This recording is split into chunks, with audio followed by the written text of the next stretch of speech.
दिल्ली की जंग का बिगुल बज चुका है। इस बार सियासी समर खासा दिलचस्प रहेगा। पिछली बार आम आदमी पार्टी सबको चौंकाते हुए एक बड़ी ताकत के तौर पर उभरी थी। तब कांग्रेस ने भी बीजेपी को पछाड़ने के इरादे से आम आदमी पार्टी को बिना शर्त समर्थन दे दिया था और मुख्यमंत्री के तौर पर अरविंद केजरीवाल ने एक के बाद एक लोकप्रिय वायदे पूरे करने की कवायद शुरू कर दी थी। लेकिन अब हालात अलहदा हैं। अब बीजेपी प्रधानमंत्री नरेंद्र मोदी की लोकप्रियता को भुनाने की पूरी तैयारी कर चुकी है। पार्टी का मानना है कि 2014 में चला मोदी का विजय रथ 2015 की पहली जंग में भी उसे सत्ता की कुर्सी तक जरूर पहुंचाएगा। शायद इसलिए पार्टी ने किसी भी चेहरे को मुख्यमंत्री के तौर पर अब तक पेश नहीं किया है, बल्कि मोदी के दम पर ही अपनी चुनावी नैया को पार लगाने का इरादा रखती है।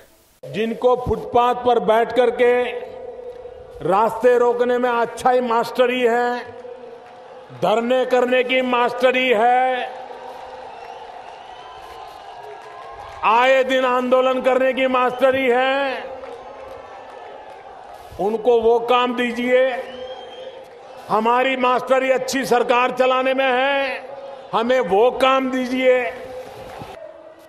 आपने कभी ऐसे राजनेता देखे हैं जो खुद कहें कि हाँ मैं एनार्किस्ट हूं, मैं एनार्की में विश्वास करता हूं? ऐसे कोई राजनेता सोच सकते हैं भैया? वहीं इस दिन का सबसे बेसब्री से इंतजार कर रही आम आदमी पार्टी पूरी तरह चुनाव प्रचार में पहले ही लग चुकी है। पिछले कुछ दिनों से अरविंद केजरीवाल लगातार जनता से जुड़ने की कोशिश करते नजर आ रहे हैं।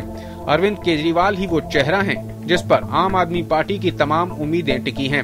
अगर मोदी ने अपनी रैली में आप पर सवाल उठाए तो इस हमले का जवाब आते भी देर नहीं लगी। केजरीवाल एनार्किस्ट है, इससे दिल्ली की बिजली का बिल सॉल्व हो गया, इससे रिश्वतखोरी बंद हो गई।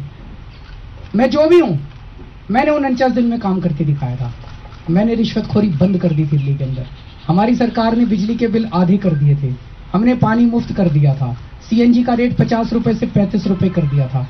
हमने कितने काम करे थे सर 49 दिन में। इनसे 7 महीने में एक काम भी नहीं हुआ जो जनता के सीधे बेनिफिट का हो, एक काम भी नहीं हुआ। पिछले चुनावों में कांग्रेस रूलिंग पार्टी के तौर पर मैदान में उतरी थी, लेकिन इस बार ये तमगा भी उसको हासिल नहीं है।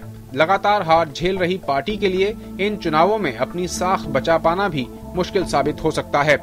लिहाजा इस बार अरविंद केजरीवाल के तमाम वायदे और उनकी सरकार के कामकाज का मुकाबला नरेंद्र मोदी की शख्सियत से होगा।